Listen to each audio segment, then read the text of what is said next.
Hey yo tout le monde, c'est Tech. Aujourd'hui on se retrouve pour une nouvelle vidéo. Oui, ça faisait très longtemps, mais ça y est, je suis de retour. Et pas pour n'importe quoi, pour quelque chose qui me tient un petit peu à cœur. Voilà, comme vous pouvez le voir, on va construire ce Lego titanesque. Et évidemment, il y a un autre plan. Et oui, tadam, il y a un autre plan qui est juste là. Où vous allez pouvoir voir toute la construction. Donc c'est un Lego Donjons et Dragons. Donc D&D. Donc les jeux de rôle, etc. Je vais vous en parler du coup pendant toute la construction. C'est quelque chose que j'adore faire, que je fais.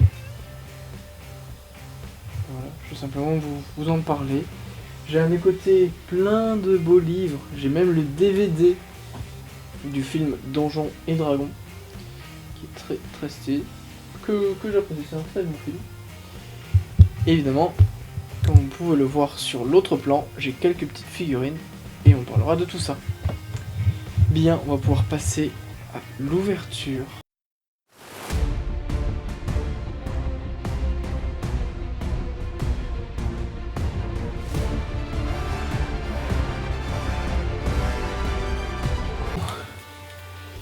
Il y a un total de 32 sachets. C'est énorme. Les manuels, ils sont là. Donc, le 1, le 2, le 3 et le 4. C'est juste une folie furieuse. Ah, c'est une folie furieuse, il y a trop de sachets. Il y a trop de trucs, ça va être une folie. Ça va être juste une folie. Mais bon, on va commencer. Ça fait très longtemps que je n'ai plus construit de Lego. Mais sachez que je suis très très content de refaire des Lego. Tout simplement.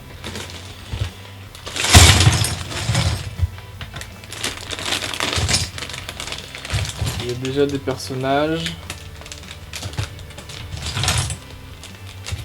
Ok. Alors vous avez vu, j'ai essayé de mettre un truc blanc pour absorber le bruit, etc. Donc désolé si ça fait beaucoup de bruit, mais au moins j'aurais essayé de faire en sorte que ça en fasse pas trop non plus. Bien, on va pouvoir commencer enfin la construction. Donc il me faut la plaque verte. Mais laquelle? Bien. Après avoir trouvé la bonne plaque, on va pouvoir commencer.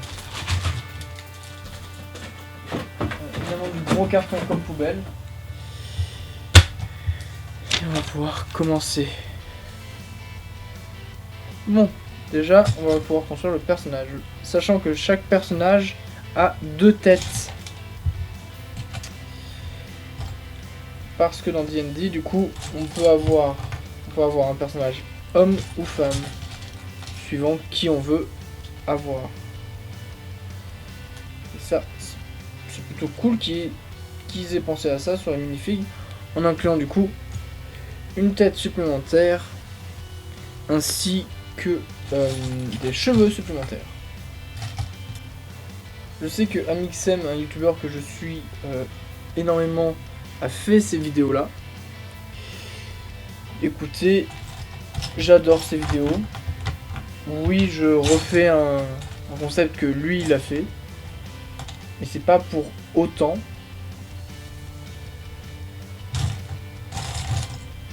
Que je le copie. Hein, il n'y a rien inventé, tout le monde a le droit de faire ce qu'il a envie. Et j'avais envie de vous partager ma passion. Ma passion perdue des Lego.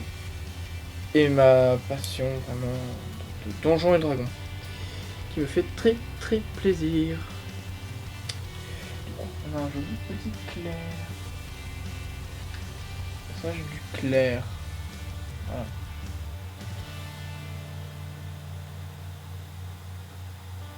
Très magnifique.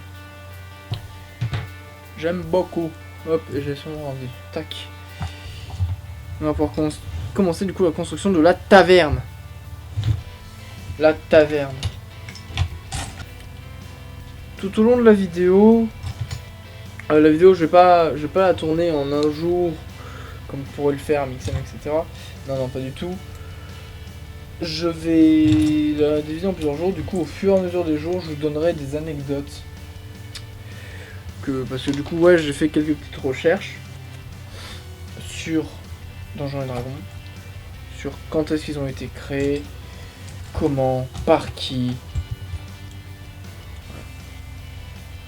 C'est à mon sens important de savoir comme ça. Sans oublier que je vous parlerai aussi de mon expérience personnelle en tant que joueur. Sachant que je ne joue pas, je joue le rôle du maître du jeu. Donc je suis celui qui raconte l'histoire plus qu'autre chose. Hop, ça c'est bon.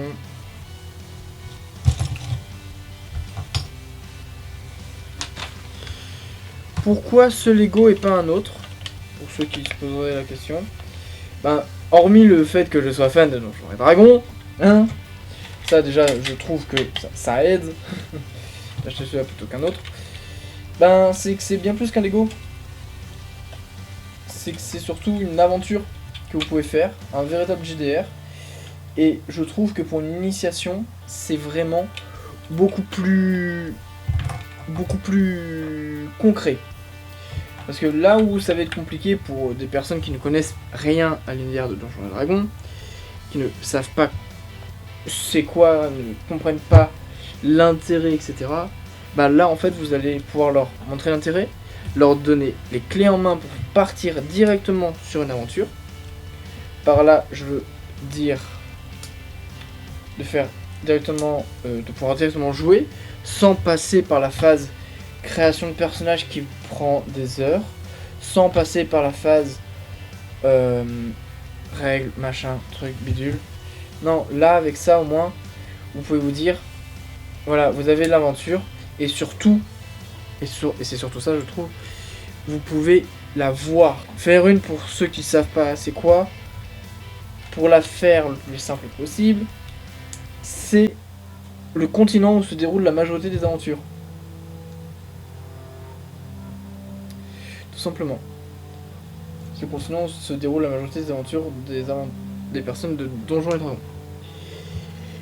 Évidemment, il y a des exceptions.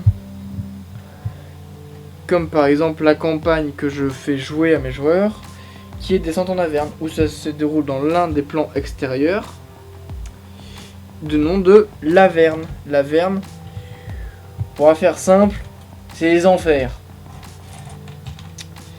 C'est littéralement les enfers.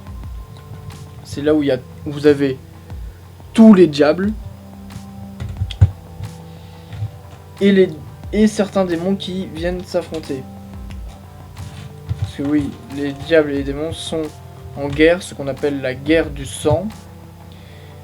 Et si je commence à rentrer dans les détails, ça va vraiment être long. Pour ceux qui ne connaissent pas Descente en Averne, c'est une campagne très connue de Donjons et Dragons. Et pour ceux qui sont familiarisés avec YouTube, etc., je vous conseille de regarder la série de Table Quest d'AlphaCast. C'est excellent, c'est ça qui m'a fait découvrir Donjons et Dragons. Et depuis, je n'en démords pas, je regarde, enfin j'écoute surtout en podcast. Or, dire que je le fais tous les jours, ce serait peut-être un peu exagéré. Mais oui, vraiment, j'écoute excessivement souvent. De toute façon, en plus de la vidéo où je blablate, il y aura une vidéo accélérée du Lego. Pour ceux qui aiment juste voir les Lego de façon accélérée.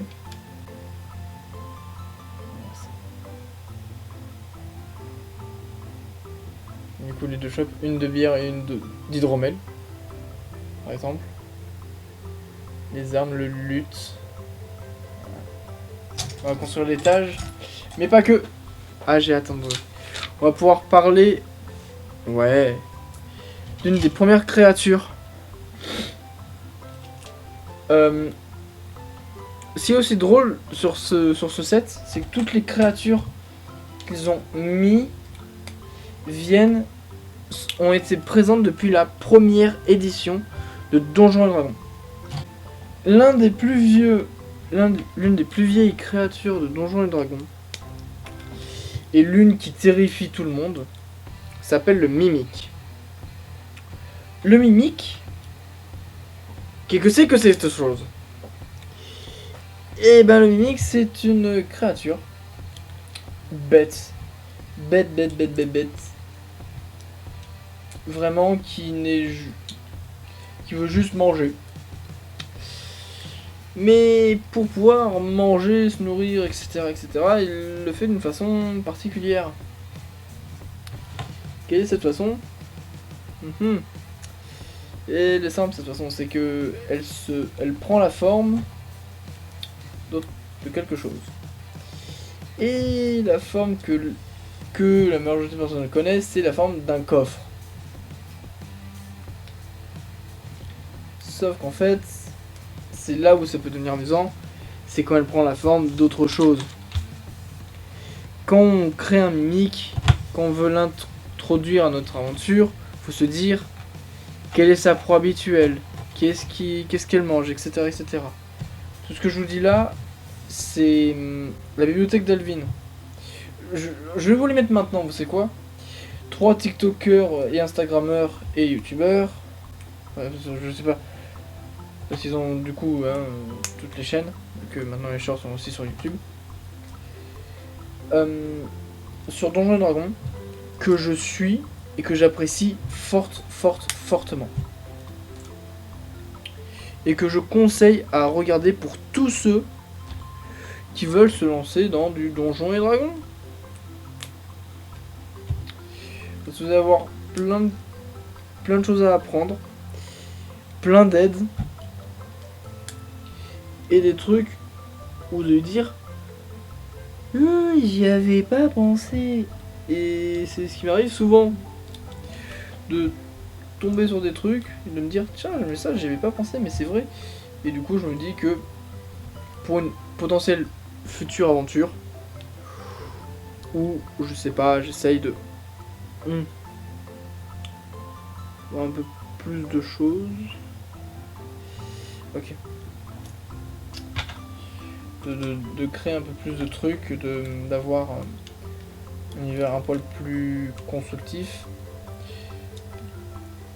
Bah en fait je me dis à chaque fois que tout ce qu'ils disent est très intéressant et pourrait m'être utile. Je sais pas comment sera la vidéo, comment rendra la vidéo, je ne sais pas du tout. J'avoue que ça me fait un peu peur dans le fond. Et d'un autre côté, je me dis, il faut bien tester. Il faut bien essayer. Parce que si je n'essaye pas, rien ne changera. Et au bout d'un moment, en fait, je commence à en avoir marre que rien ne change. Donc je vais tout faire pour que les choses avancent. Malgré les critiques, malgré absolument tout ce que je vais pouvoir me prendre sur la tête, je le sais que je vais m'en prendre des choses sur la tête. Ça ne me fait pas peur. J'ai décidé d'arrêter de fuir. J'ai décidé de reprendre ma vie en main. Mes rêves m'appartiennent. Et je dois les continuer, peu importe les obstacles qui se présenteront sur ma route. Du coup, là, petit renforcement qui donne sur cette fenêtre là. Deux autres renforcements, les autres fenêtres. Là, le lit qui est un mimique. Et le coffre qui est aussi un mimique. Du coup, ça, je peux l'enlever. Et comme ça, ils verront pas que c'est un mimique. Voilà, le petit personnage, le tavernier, hein, entre gros guillemets, hein. Vous comprendrez plus tard. vu qu'on est en train de finir la taverne, on va pouvoir aussi parler de la place que les tavernes ont dans Donjons et Dragons. Cette place est giga importante.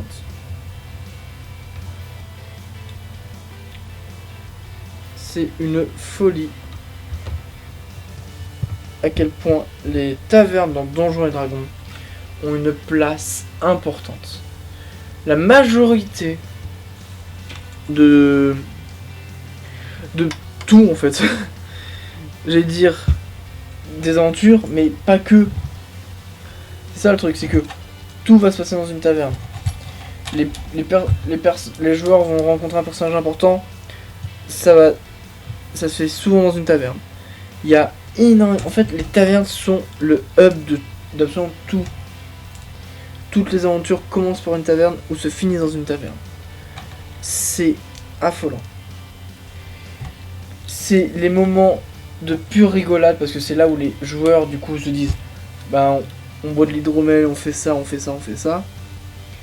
Et c'est des moments où du coup le MJ demande des jets de constitution pour savoir les résistances à l'alcool, etc. Et les moments où les joueurs sont bourrés. Les tavernes, c'est des moments magiques. Et ça fait du bien. Vraiment, on ne peut pas... Il n'y a pas une aventure qui peut se passer sans se dire, à un moment donné, on serait dans une ville. Même si le MJ, par exemple, ne l'a pas prévu, on s'en fout. On s'en fout. Les joueurs s'arrêteront dans une taverne. Pourquoi ? Parce que les tavernes sont juste magiques. Tu peux tout y faire. Tu peux y rencontrer... en RP, je parle la femme la femme de ton personnage. T'as tout ce qui peut se passer dans une taverne. Une attaque ennemie. Les tavernes ont une place extrêmement importante. C'est pas pour rien que il y a des noms de sessions avec le mot taverne dans leur nom. Taverne villageoise, par exemple. Et pas que.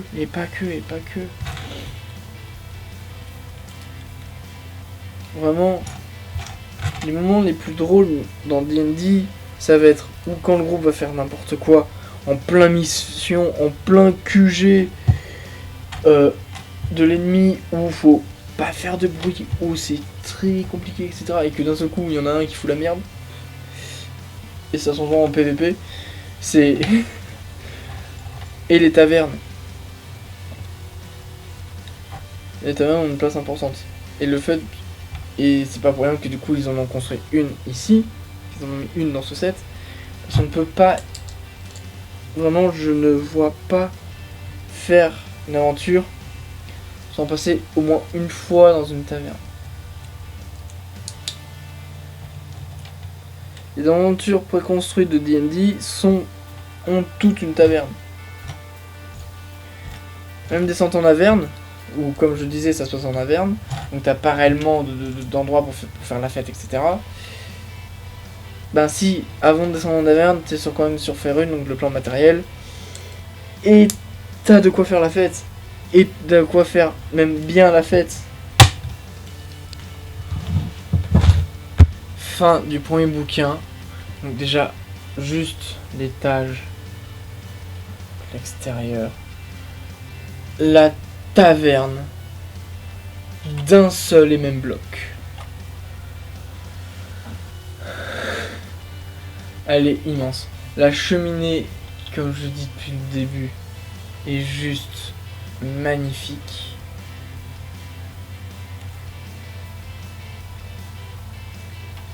L'intérieur est somptueux. C'est bon, vous avez ma tête. Ben, c'est parfait. Bon. Du coup, je vais vous donner quelques petites anecdotes. Donjons et Dragons a été créé en 1970 par Gary Gygax et Dave Anderson. C'était deux fans de Wargame, donc de Warhammer 40 000, etc., etc.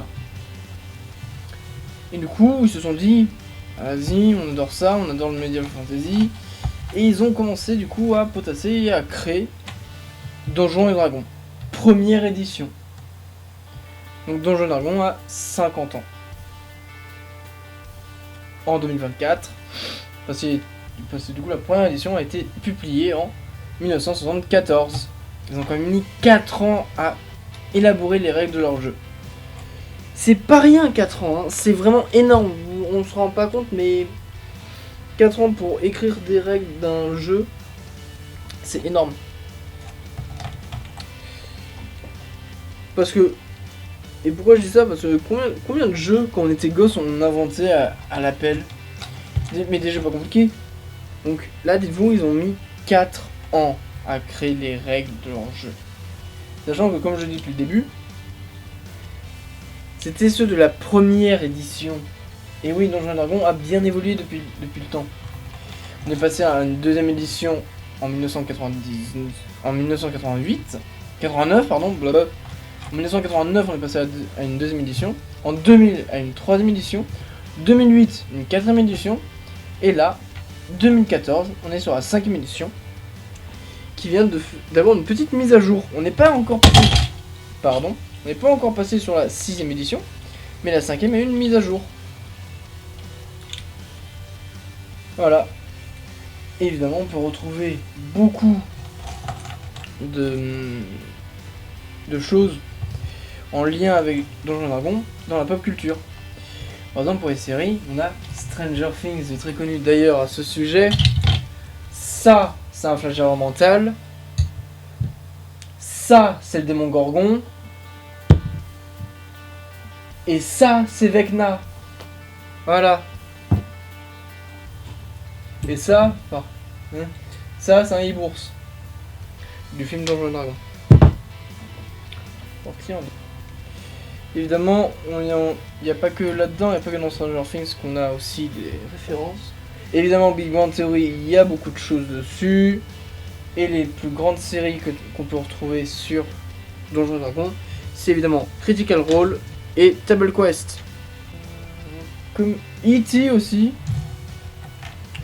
Plus étonnant, il y a aussi une référence dans E.T. Ainsi que dans Community. Je croyais que c'était le squelette, mais non. C'est 1000 fois, 100 fois mieux que le squelette. Je suis en train de construire le blob. Le slime, si vous préférez. Bref, le cube de gélatine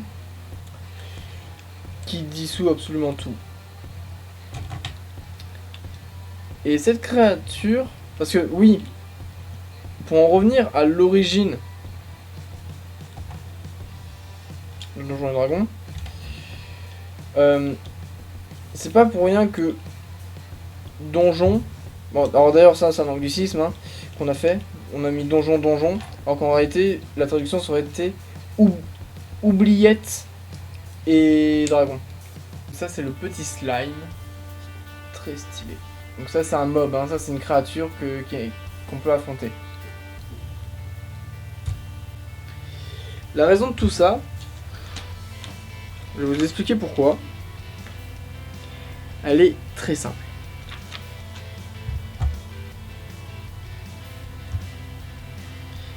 À l'origine, comme j'ai dit, les deux créateurs étaient simplement des fans de Wargame.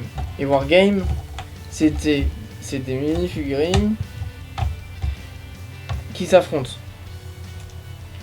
Jusque là, vous me suivez. Sauf que... On dit très bien. Viens, on fait des donjons. Et le but, c'était les premières personnes à finir le donjon.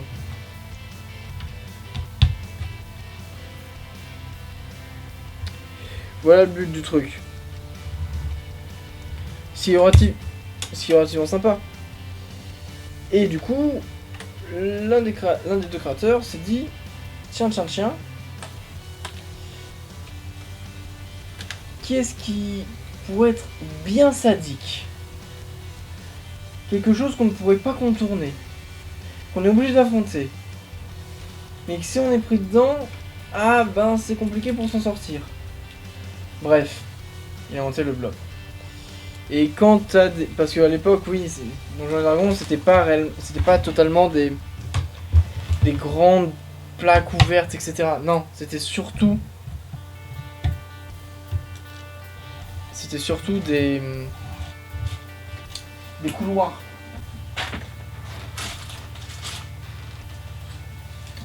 Mince. Donjons et Dragons, c'était surtout des couloirs. Des couloirs de 3 par 3. Et du coup, il a créé un monstre qu'on ne peut pas contourner. Compliqué à tuer, qui fait du 3 par 3. Aujourd'hui, ils sont plus aussi impressionnants que ça. On peut facilement les contourner parce que c'est des créatures très lentes. Tiens, parmi les giga Lego gamme adulte, donc par exemple le Titanic, le Poudlard, celui-là, Rivendell, et tous les nouveaux qui viennent de sortir là, comme la maison de Twilight ou je sais pas quoi. La Tour Eiffel aussi, qui ça fait un petit moment, etc., etc. Lequel, si là on vous disait tiens je t'offre un Lego, lequel vous prendriez? Petite pause, ça m'a fait, j'avais besoin d'une petite pause. Bien, comme vous avez pu le voir, hop, j'ai fini ça. Donc on passe tout de suite au sachet 11, et c'est le sachet 11 qu'on apporte sur la table de jeu. Bon, j'ai fini de manger, comme vous avez pu le voir, j'ai un peu continué entre deux trucs. Voilà. Et puis c'est parti, on va finir.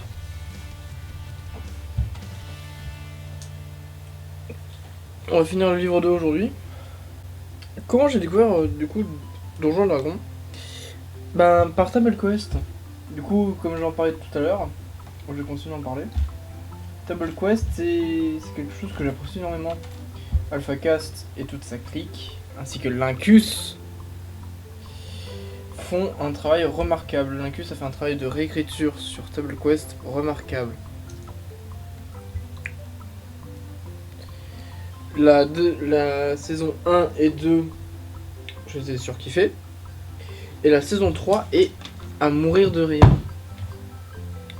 Vraiment, je trouve la saison 3 une vraie réussite. Voilà, c'est ça, c'est un Sylvanien. Et là, je vais vous présenter un autre truc. On en parlait tout à l'heure. Voilà, donc c'est ça. Donc c'est des... Voilà, donc c'est des myconides que je vais vous présenter juste maintenant en fait. Hop, des myconides. Les myconides, c'est des créatures champignons. Donc c'est tout mignon, mais bon, ouais, bon, faut pas s'en approcher. Oui.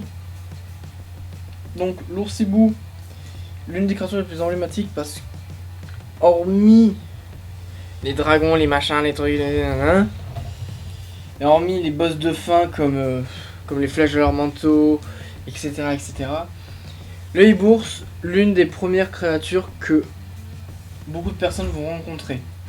Pourquoi? Parce que c'est un animal. Donc, c'est relativement... pas concon, mais pas loin.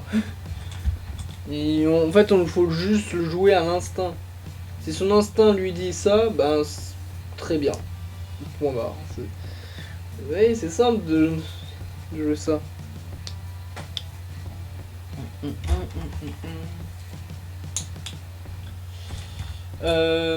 Il va vouloir protéger ses petits s'il en a à côté, etc., etc. C'est un animal, il peut se faire dresser, mais c'est compliqué. Bref. Donc, et surtout, il est relativement puissant, donc pour mettre assez en galère votre groupe d'aventuriers, mais pas trop non plus, pour pas qu'il meure dès le tour 1, quoi. Non, parce que si vous voulez une rencontre mémorable, bien évidemment que envoyer un dragon de T1, ben c'est... Ah oui, ils vont s'en souvenir. Ça va pas être un bon souvenir. Alors que faites-les rencontrer un oursibou qui est agressif pour aucune raison, en apparence, sans savoir, sans faire de jet d'observation, etc., etc. Et en fait, comprenez que, ah bah tiens, vous êtes sur son territoire. Ah bah tiens, il y a ses petits à côté. Ah bah tiens, il est blessé. Ah bah tiens, il a quelque chose autour de la bouche qui pourrait faire penser qu'il a bouffé un champignon qui le fait devenir un peu fou. Etc. etc. etc. Et comme ça, parce que qui, dans la vraie vie, va arriver buter un animal? Personne. Donc, l'ours hibou, c'est aussi très bien pour montrer aux aventuriers débutants que, eh ben, pas tout se règle à la force. Et c'est pas juste le but de j'arrive, je bute la première créature qui va me foncer dessus. Non. Faut réfléchir.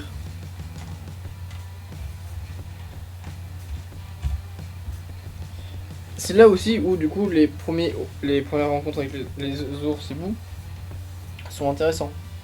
Parce que c'est des animaux qui sont magnifiques, qui sont respectés, etc. Et qui sont juste très protecteurs. Ils vont pas agresser pour... Voilà. C'est pas un dragon rouge de... Il te voit, bah ok, ben... Il a faim. Parfait, t'es là. Non.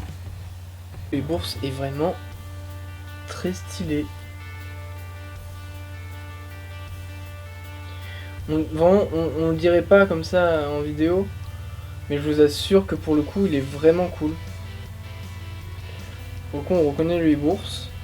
Et finalement, en termes de taille, bon, ok, il est plus petit que la pop. Oui, il est bien plus petit que la pop. Mais en fait, finalement, non, en termes de taille, et ça correspond en fait à l'échelle, j'ai envie de vous dire. Bon, lui c'est un nain. Voilà, lui c'est l'orque. En termes d'échelle, ça correspond. Créature taille moyenne. Voilà. Ouais, non, ça correspond. Et ouais, non. Non, ça rend très bien. Hey yo tout le monde. Enfin, du coup. Deuxième jour. C'est parti. Bah, on continue, écoutez. On va pas s'arrêter dans si bon chemin. Hop. J'ai continué à faire des recherches, donc j'ai quelques autres anecdotes à vous partager. Ça peut plutôt être pas trop mal. Et déjà, on va commencer par le film L'honneur des voleurs, qui est du coup sorti en 2023. Voilà. Il est sorti en 2023. Excellent film, plein d'humour. On remarque les G2D, on remarque les 20 et les 1. C'est super, vraiment je kiffe ce film. Voilà. Maintenant que ça c'est dit, on va pouvoir passer aux autres anecdotes au fur et à mesure de la vidéo.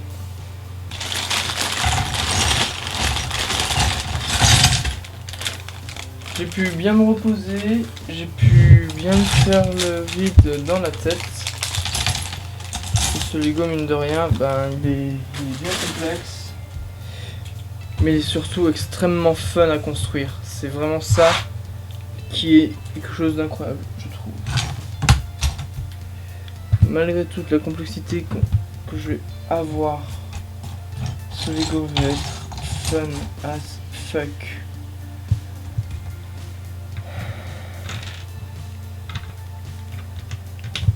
Voilà, je me mets à l'aise. Anecdote sur Table Quest, Lincus et AlphaCast, donc les deux personnes qui sont à l'origine du projet. Enfin, du coup, c'est Alpha qui est réellement à l'origine du projet, mais c'est Lincus qui a pu lui donner vie en partie. Ils sont pas seuls, évidemment, il y a la production qui est derrière aussi. En fait, ils se connaissaient pas, donc vraiment, ce qu'a fait Alpha, c'est un coup magistral, je trouve. Vraiment de pouvoir arriver, faire comme ça, donner confiance, clé en main à une personne que tu ne connais à peine, c'est vraiment un coup magistral. Je ne sais pas si j'aurais eu les balls de faire ça. Vraiment, Alpha, t'as eu un courage monstre. Bien joué à toi. Et surtout que aujourd'hui, ben, ce coup de poker, parce que littéralement c'est ça, ben, vaut le coup, littéralement. Il s'est passé plein de choses. Lincus a fait vraiment aujourd'hui partie de la bande. Et c'est juste incroyable. Et surtout que quand tu regardes Table Quest sans savoir ça, ben tu le sais pas en fait. Tu le sais pas et tu t'y... Et même quand j'ai appris ça, j'étais en mode... Ah oui d'accord. Et jamais, au grand jamais, je l'aurais deviné. J'espère qu'un jour, je pourrai faire de l'actual play comme Alpha a pu le faire, comme... etc. J'espère qu'un jour j'aurai le niveau de Lincus. Parce que c'est vraiment quelque chose qui me plaît. Et c'est un projet qui me tient à cœur. Vraiment à cœur. De faire du roleplay à un niveau professionnel. Comme ils l'ont fait. C'est quelque chose qui me tient à cœur. Dites-moi si la prochaine fois, alors ça sera pas tout de suite, hein, mais que je me prends un Lego gamme adulte tel que celui-là, voire même plus gros, vous voulez que je fasse en live, dites-le moi, honnêtement ça m'intéresserait. Alors par contre si je le fais en live, vous aurez que ce plan-là et aucun autre. Vous n'aurez pas la cam ou quoi que ce soit, qui de toute façon la cam, enfin la cam, ma tête, je veux dire, dans tous les cas ma tête dysfonctionne un petit peu. Oui, pas grand chose, hein, mais elle dysfonctionne un tout petit peu, je crois. Alors, on en était où? Ah oui, pardon, ouais, j'ai eu un appel, du coup, j'ai continué sans m'en rendre compte. J'ai fini ça, donc la statue de Tiamat, qui est très stylée. Et voilà, j'ai dit tout ce que j'avais à dire sur Tiamat. Mais par contre, je vais pouvoir vous dire aussi qu'il y a... Regarde, hein, les anecdotes sont là. Qu'il y a une partie qui dure depuis 42 ans. Voilà, il y a une partie de Donjons et Dragons qui dure depuis 42 ans. Donc ce n'est pas à prendre à la légère.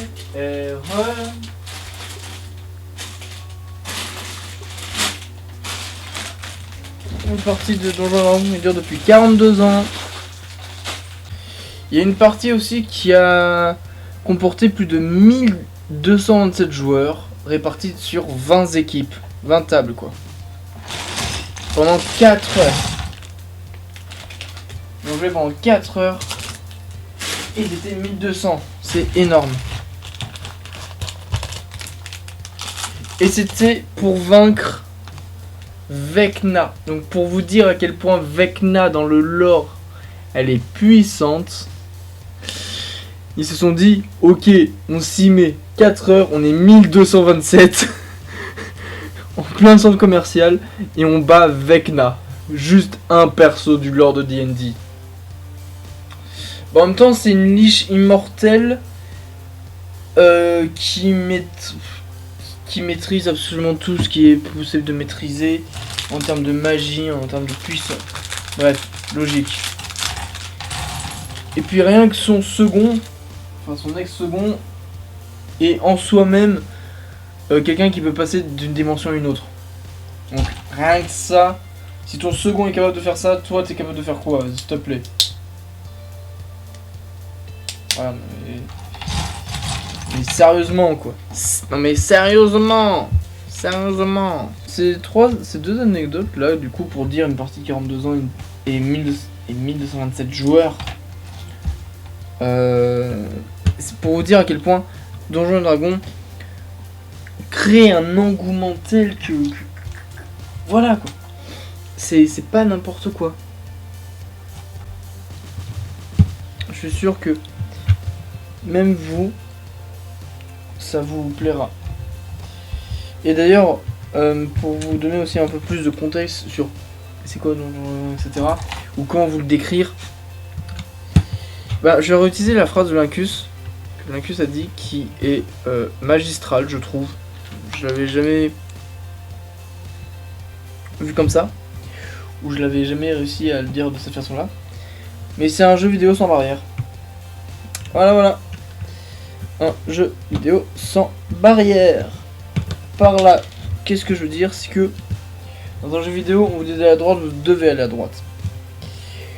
Là où on peut vous dire, là, alors que là, le maître du jeu, les PNJ vous disent, ce serait bien d'aller à droite. Vous voulez pas? Mais très bien. Moi ça, ça convient au maître du jeu. Il me dit, ok. Bah ouais. C'est pas grave si vous n'allez pas à droite. Vous allez à gauche, vous allez rencontrer un autre personnage. Même pas de souci. Impro. Il ne faut. C'est l'une des règles du théâtre d'improvisation. Et du coup, c'est l'une des règles de D&D. Faut jamais dire non. Place à l'assemblage.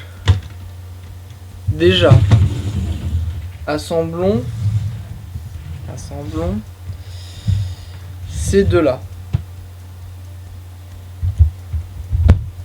Ils vont comme ça, pour le coup. Bon, déjà, ils rentrent même pas dans le cadre. Hein.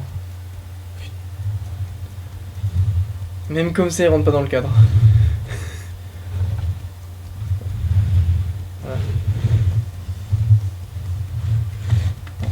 Très stylé.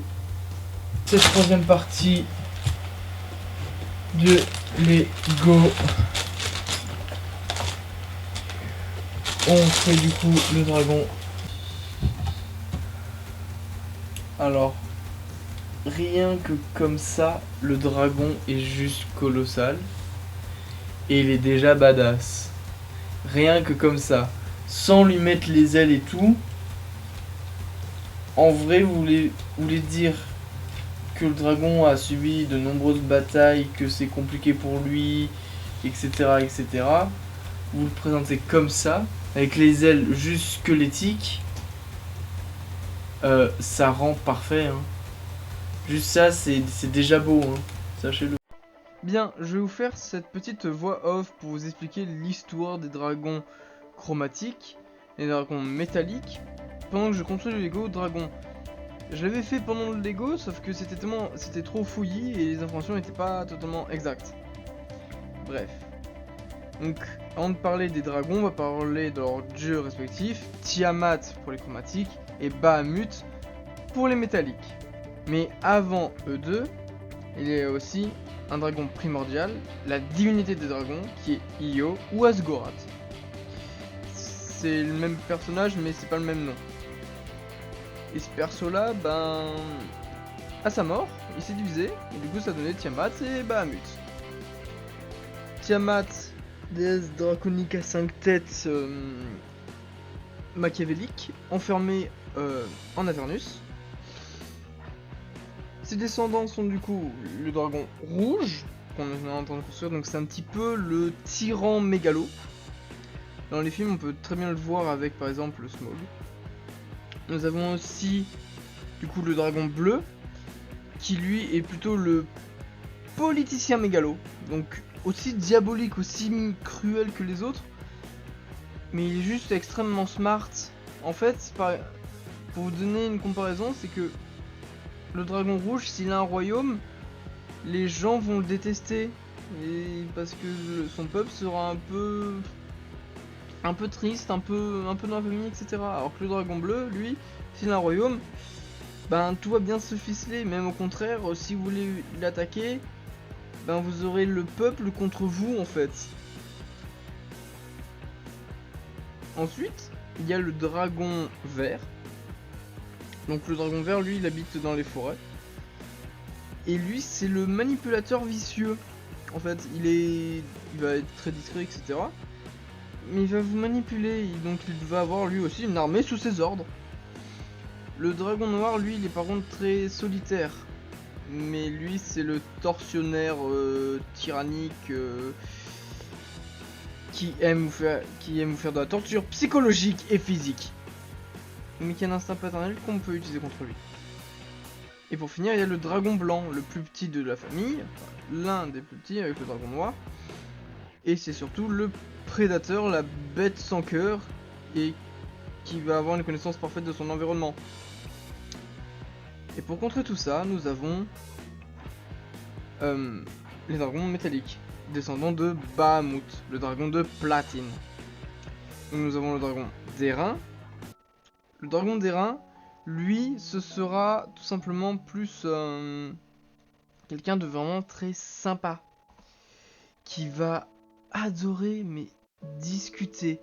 Il va par exemple, dans son antre, il va avoir des objets magiques capables de parler parce qu'il va juste adorer la conversation. Il aime avoir des conversations et que des conversations. En revanche, le dragon de cuivre, lui, c'est le blagueur incontesté. Lui, il va adorer avoir des bardes dans son antre, des bardes vivants, pour pouvoir rigoler avec eux, etc. Et si un dragon de cuivre rencontre votre groupe, ça va être un peu compliqué parce que lui, ce qu'il va adorer, c'est vraiment rire, faire des blagues, discuter. Sauf que... Ouais, sauf que si... Sauf que ça reste un dragon, quoi. C'est ça le problème. Donc allez voir un lézard de 8 mètres de haut qui est là à parler et à vous faire des vannes. 8 mètres, j'exagère un petit peu. Après, nous avons les 3 super-héros. Le dragon de bronze. Le dragon de bronze, lui, comment le considérer? C'est vraiment un Batman, un Aquaman. Voilà, pour vous faire le truc simple. Parce que lui, ce qu'il va surkiffer,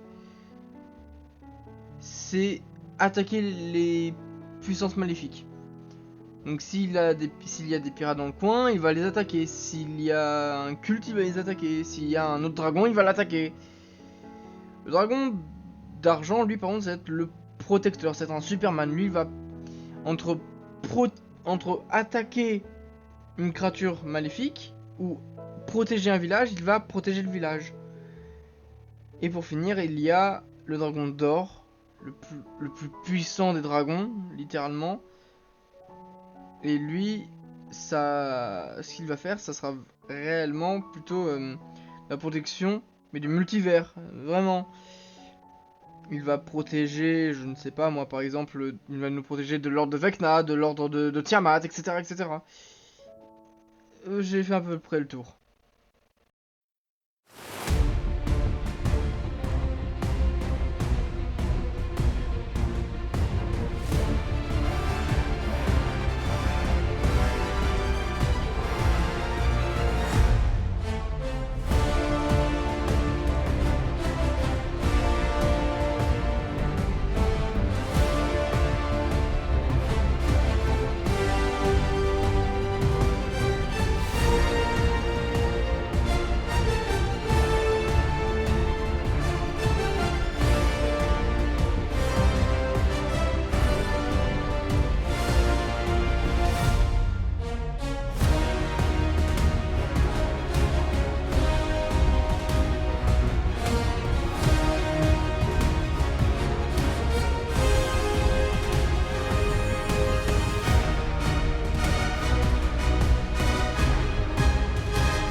La tête elle se tient.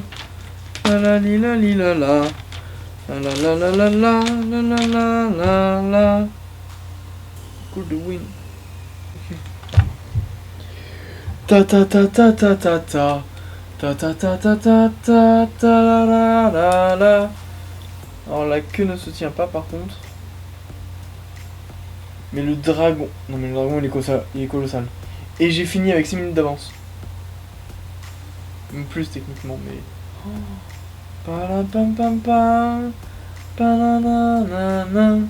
Et voilà. Merci à tous d'avoir suivi cette vidéo. Le dragon et moi, on vous dit à bientôt pour une prochaine. Hasta luego.